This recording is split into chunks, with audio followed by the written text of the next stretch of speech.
Welcome to the Finding the Magic podcast, where books come alive. I'm Tricia Copeland, a fiction author and host of this show. If you love books, finding great reads, and hearing about the story behind the story directly from the authors, this is the place for you. Whether you like fantasy, science fiction, dystopian, or romance titles, I think you'll find something to love in my playlist. Listen in to discover something magical about a book or two today.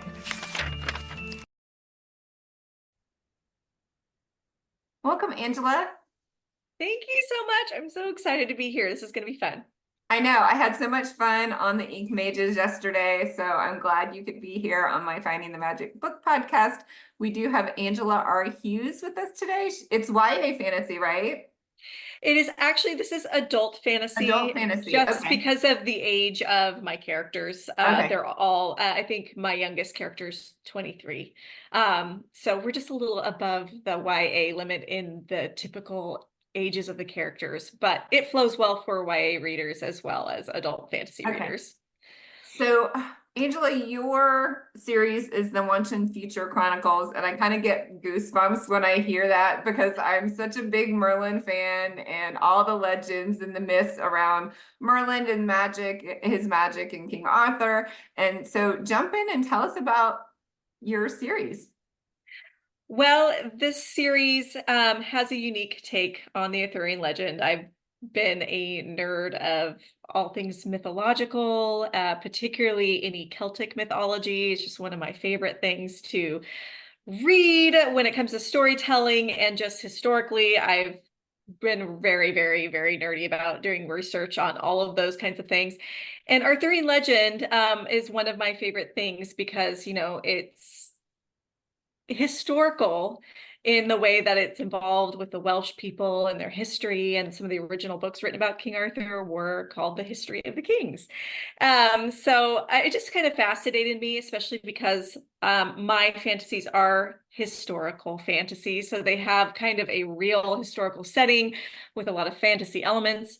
But my story takes place in kind of the really old tales of Arthurian legend back 400, 500 AD, post-Roman times, before there were castles and knights. There was, no round tables. So this is kind of more of a more old, archaic Arthurian legend.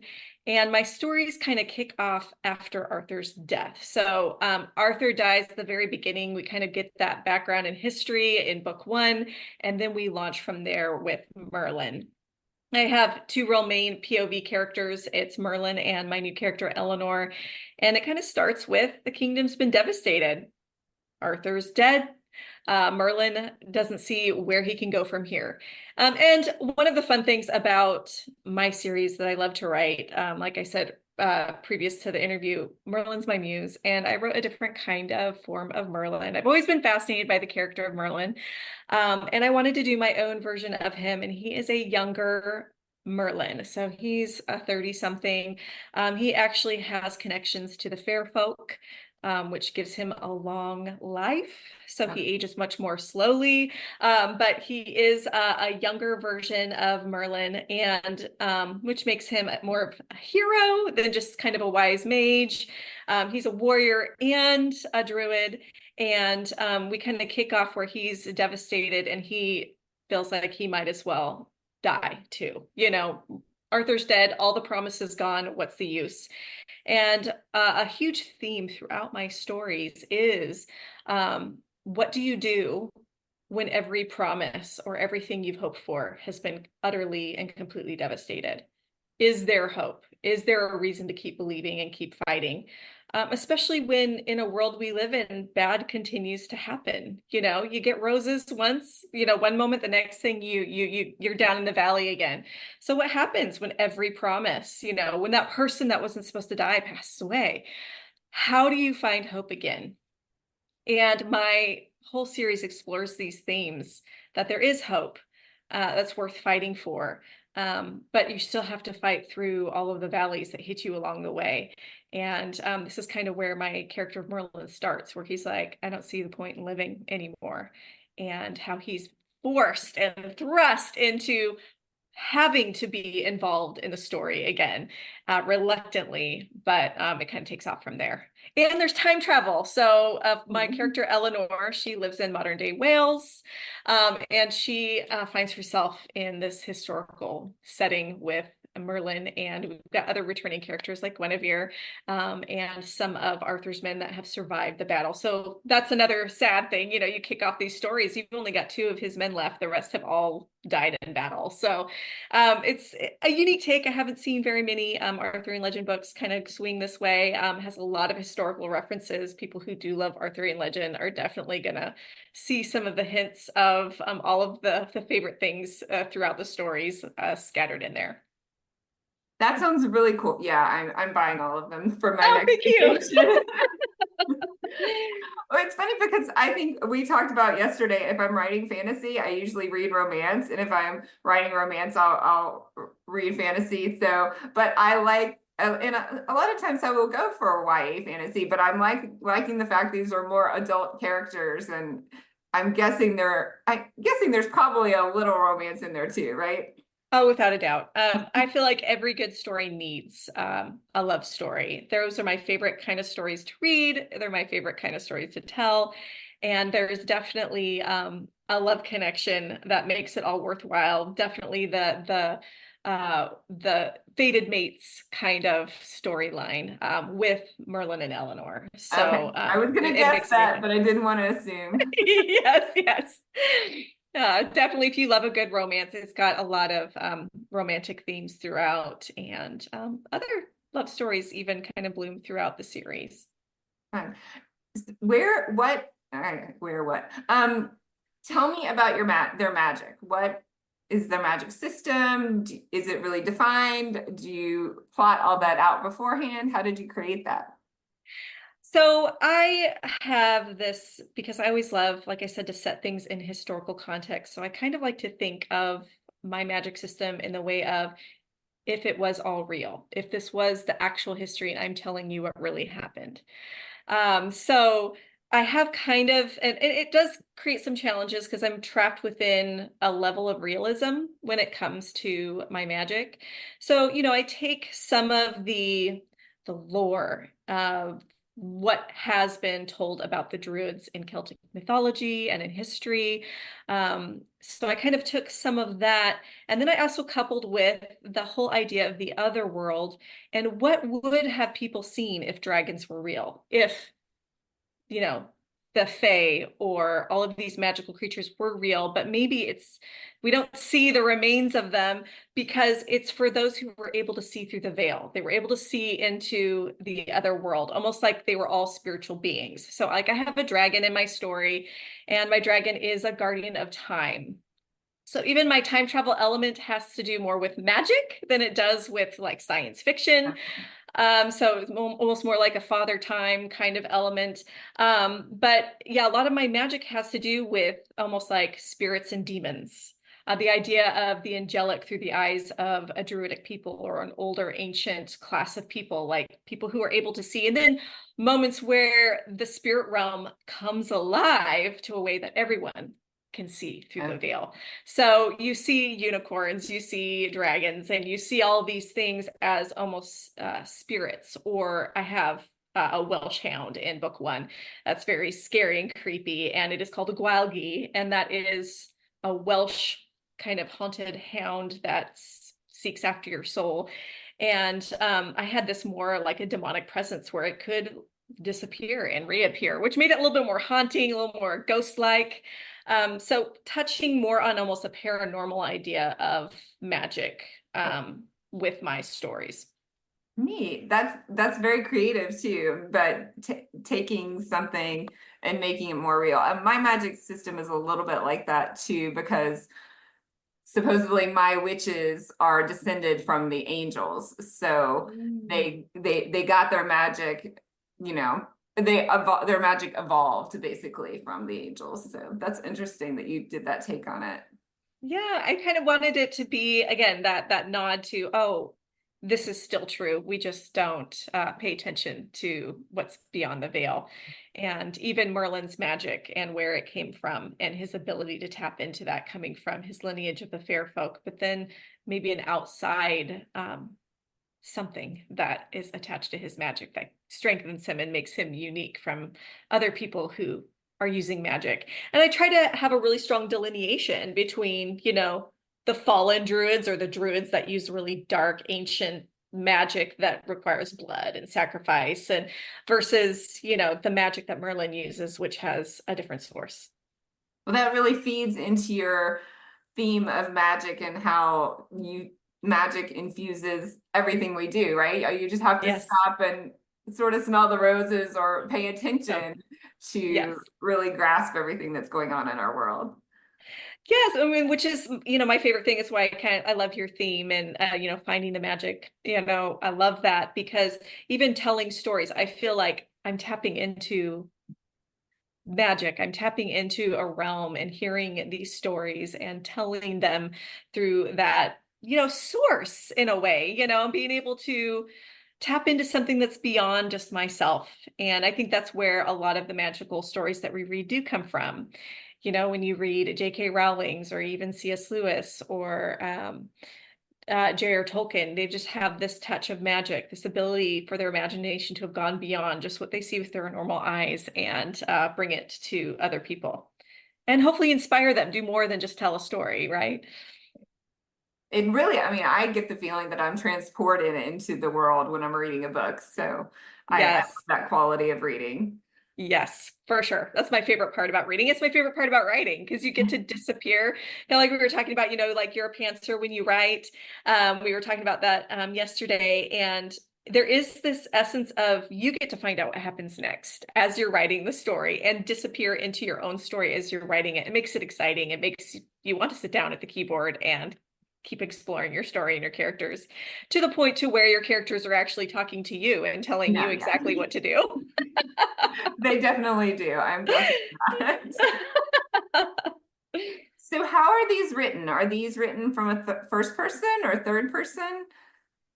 They're definitely a third person narrative. I got very strong POV in book 1 and book 2 that interchanges between Merlin and Eleanor's point of view, but it isn't first person. I'm actually writing a new book currently that is first person. It's going to be the first time I've explored writing in first person, which is going to be fun for me. But yeah, I kind of enjoy that style, the way that Stephen Lougheed writes his books, where you kind of get to be in different characters' heads, but it's not just all the first person perspective. So Right. That's funny. Yeah, because all my books were first person, and I just did my first third person in a romance earlier this year. So yeah, it was fun because I liked being able to say what the other character was feeling, and yeah, you get more of the characters than just your main character. exactly right. Yeah. Kind of gets the bigger. I when I first started writing my books, and it's not as popular anymore to write in that omniscient point of view, but I started writing my story that way, where you could really get a lot of different point of views, and I ended up kind of learning through that process, going, I really need to refine this and bring it down into just the heads of my main characters, and it flowed much better for me that way. And I really enjoy writing books this way, so it'll be interesting when I get on the other side of my next book and see what I want to do next. So is the Once and Future Chronicles, I wanted to call them the Otherworld Chronicles for some reason. Is that a complete series now? It is. It's a complete trilogy. And now with that third book out, the story is complete. However, I've already started writing a series of books that are still within the world of Prydan. So I have a new book that I'm actually 2 chapters away from finishing called The Lost Son of Arcades. And it is kind of a prequel in that it is a backstory of one of Arthur's men. So I'm kind of wanting to write a lot of the backstories of some of these other characters that didn't necessarily get highlighted in my first trilogy, but I'm still fascinated about who they are and, of course, giving my spin on them. This new book will follow the line of a son of Morgan and King Lot. So you've got Morgana, who's, the witch, and her son that came from Lot. And he's kind of dejected, starts out kind of in a cursed, dark place for him, but this is how he becomes the hero. hero. And I won't reveal who he is because it kind of becomes a surprise later on in the story, because it starts out not knowing his true name. He doesn't know what his name is. So that series, I'm almost done with the first book. That particular hero will have a duology, and then from there, it will depend on how those stories come out. So that will all be set in the world of Pride Anne too. That's really neat that you can have so many different, I guess, themes and stories off of your one trilogy that you already created. Well, it's kind of fun when you have something that's already been kind of created for you, as far as just the whole idea and concept of Arthurian legend. There's, I think, only one other book that's been written and interpreted more times than the Bible, and it's Arthurian legend, which is just mind-blowing when you think about it. So there's something about these characters that have fascinated people forever, beyond, beyond time. And so, and one of my favorite things as a story writer, and when I'm watching a movie or reading a book, is brotherhood. That's a huge theme for me that really captures me, when friendships and brotherhoods are willing to lay their life down, like with Frodo and Samwise, just that, like, we're willing to fight for one another. And Arthur's men have that in spades. You've got this idea of knights who are honorable and made good choices. Even in the midst of their mistakes, they overcame. So I just feel like the groundwork's been laid to tell stories that have never been told before about them, especially because a lot of the old Arthurian stories are all in prose, and they're very short and quick and have small little details. And there's so much that can be expanded upon and searched out and made into bigger stories that live and breathe. Yeah, and I don't know about you, but once I write a family of characters, I am so dedicated to them. I don't want to let them go. Yes, without a doubt. So I have my spin-off series that really keeps me there. And so I can imagine, I don't know if you feel that way too about your characters.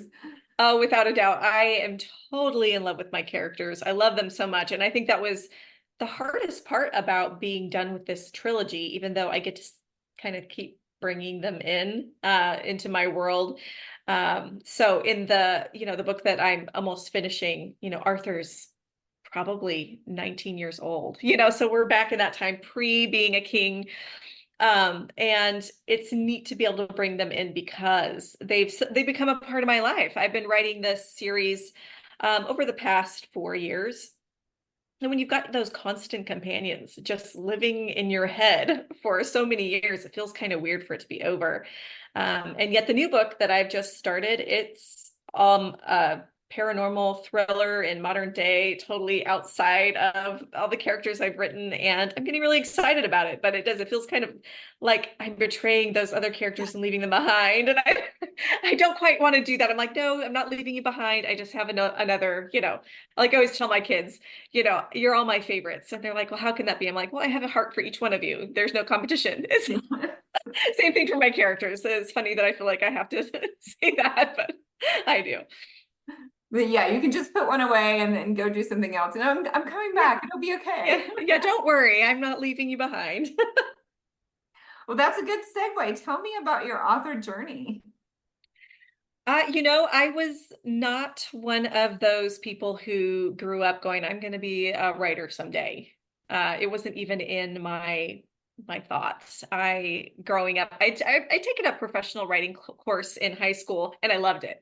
I wrote poetry and short stories, but for some reason, my brain had this assumption that only scholarly sort of people were writers, and I just wasn't one of those people. So I just would never be a writer. And so it never even was a dream of mine, really, but I'd always been fascinated by fantasy. I mean, I read and consumed books like you wouldn't believe it. Stories were always very, very, very important to me. It had huge impact on me.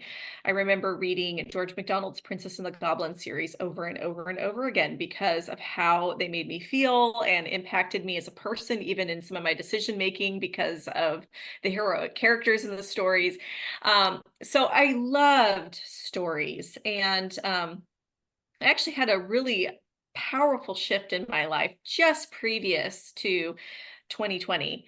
And And as a result, I had this story running in my head with Arthurian legend. And I had taken an Arthurian legends, university Arthurian legends course. I'm a super nerd when it comes to to all of those kinds of things. But this story just wouldn't let me go. And thought, wow, this is such a good story. I wish somebody could write it.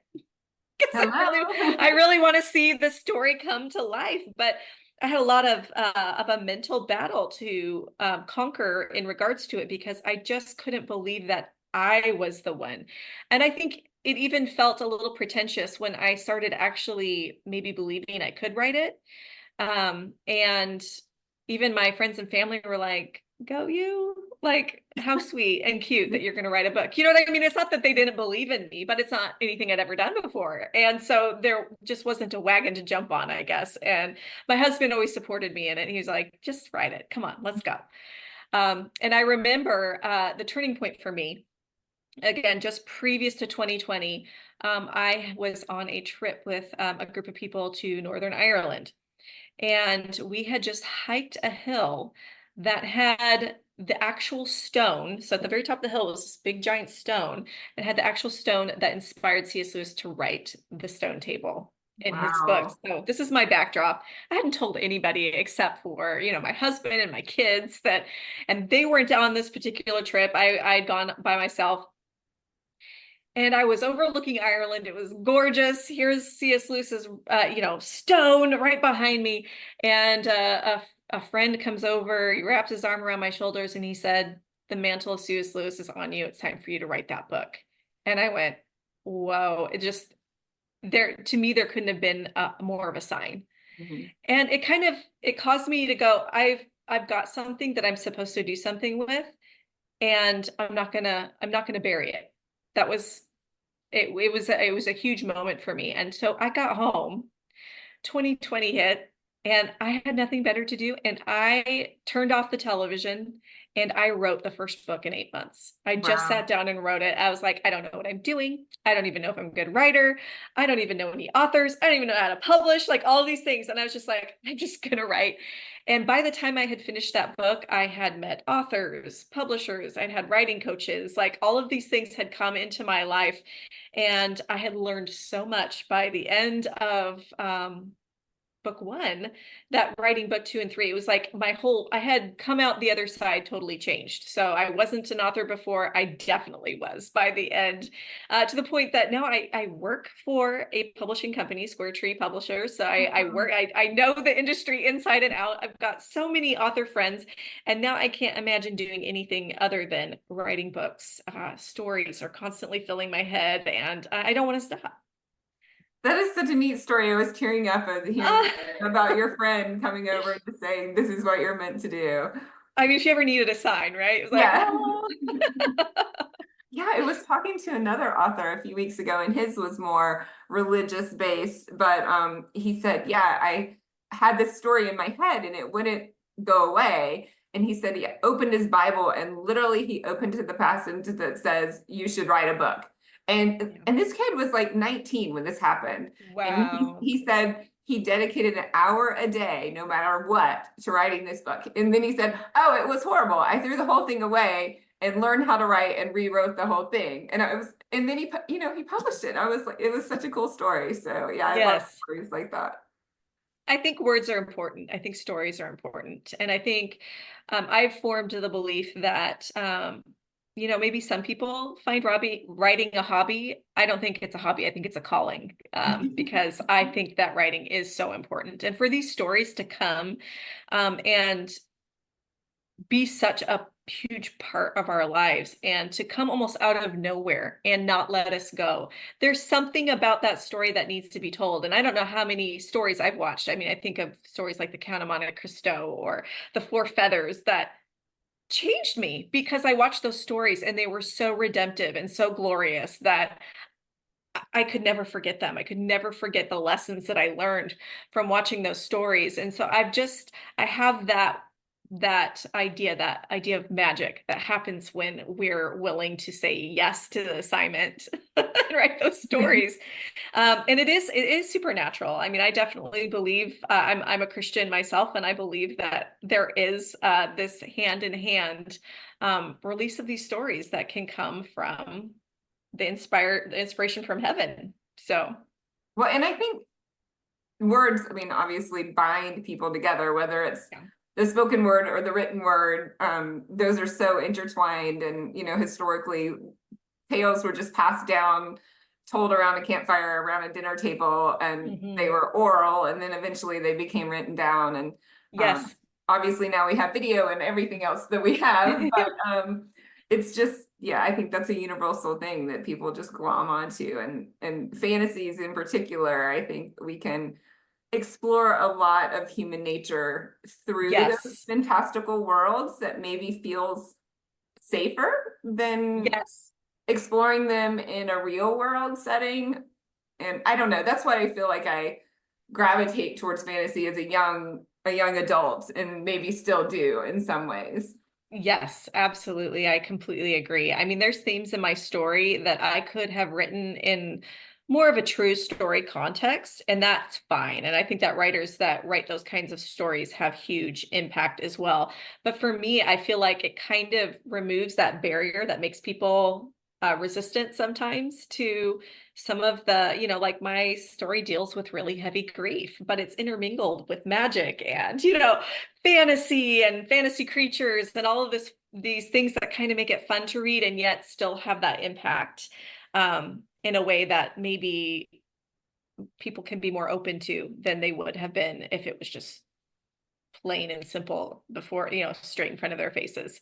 Yeah, it was really interesting. Very early on, when I first started writing YA fantasy, I came across this podcast, and they were like debating whether fantasy books were good for kids or not. And I was like, what is this even a debate? And the person was trying to argue that because it was a fantasy world, that it wasn't good for kids because it wasn't real life and it didn't help them develop. And I'm like, oh no, I don't think that's right. But that, I know, I opinions. completely disagree. I know. Opinions. Okay. Yes, yes, yeah.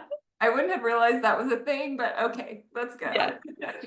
I think imagination is one of the most important tools that we're given as human beings, because it's kind of like where, it's all of our thoughts. It's where our, when we're the lights have gone down and we're sitting quietly and we've got our cup of coffee, that's where we live, is inside of our imaginations. And it's a very powerful tool that I think is important for kids to develop. That's my opinion. Like you said, it's opinions, but that's mine. Definitely fantasy stories are important in pop culture. Fun. Well, this is my favorite question to ask my authors. If there's one thing, like, I know you have several books, but maybe, I don't know if you have an overarching theme. There's one thing that you want readers to take away or experience, and it could just be that they're having fun. But what is the one thing you would say that you want readers to experience from reading your series? I definitely want them to feel like they can be a hero, or they can make important decisions that impact even when they're still broken. Like, we're all in a process. We're all, different layers of healing as we grow and progress as human beings, hopefully, that we're all becoming more and more healthy. And I think also the strongest theme in this series, and even the book that I'm finishing, is that the world is hard. We were born into a place where things unpredictable can come in, sickness, wars, bad people can come in and impact your life. We ourselves can make decisions that impact our life, that cause us to have to reap, from the choices that we've made. But that there is always hope. And I think hope is such a powerful, powerful thing to reach for and to never let go, especially in these times when there's just so much, seems like, arguments and darkness and just things swirling, the economy's bad, this and that, and, bad weather, whatever it is that is pushing you down. There is always hope. There's always something more. There is light. It is worth fighting, and that your life is valuable. And that it's never the end. I think, I don't know how many times just as a family, you hit a challenge that you're like, I don't know how we'll come back from this, whether it's financial, somebody losing a job, or, whatever little crisis happens in your life that seems ginormous. The sun does come up the next day. The world does keep turning. Your life will continue on, and joy does come in the morning. And I think that is a huge theme in my book, as I slam my characters with the worst. Hope does always come in the morning. So that's something that I really want my readers to be able to take away from my stories. I love that. Yeah. It's interesting because I hate writing the end. And in my new series, I always write until we meet again at the end. Yes. Saying the end. So yeah, I love that. I'm definitely buying this for my next vacation. So oh yay! I'm definitely planning on buying some of your books as well. Tell us where we can find you and your books. Well, you can find me at AngelaRHughes.com.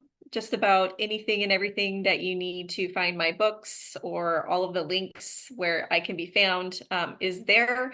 So AngelaRHughes.com. I'm on Insta, Facebook, TikTok, all the things. So you can find me there. And of course, you can find my book on Amazon or wherever books are sold. You can get the whole series now. It is available. So, and soon updates are coming of the next book that will hopefully be coming out this year very soon. So more is on its way. Congratulations. And I think you said yesterday you're looking into audiobooks too, right? Yes, I am currently, so many irons in the fire, but they're all right now kind of just gently flowing. But book 1 is soon going to be translated into German. If you didn't know, fun fact, if you are a writer of fantasy or sci-fi, German are the highest readers in the world of fantasy and sci-fi genres. So if you get your book translated, it should be translated into German first. So I'm getting my book, just book 1 translated. We'll see how that goes. And then the hope is to get the entire series on audiobook. So I'm going to be starting a Kickstarter for that because it's a little pricey, but I'm hoping to get the whole series done and on audiobook while some of my other books are starting to be written in the wings. Super fun. Well, thank you so much for being here, Angela R. Hughes. And Angela and her friend have a podcast, The Ink Mages, and that I was on yesterday. So that was a lot of fun. We're doing some fun crosswork here. So you guys can check out The Ink Mages as well. Thank you for being here, Angela. Thank you so much for having me. I've had so much fun. You're welcome. Bye. Bye. I hope you enjoyed this episode of the Finding the Magic podcast. I'm your host, author and podcaster Tricia Copeland, and I love getting behind the scenes. If you like the podcast, make sure to subscribe and stop in each week to discover new authors and books. Thanks for listening, and until next time, keep finding the magic.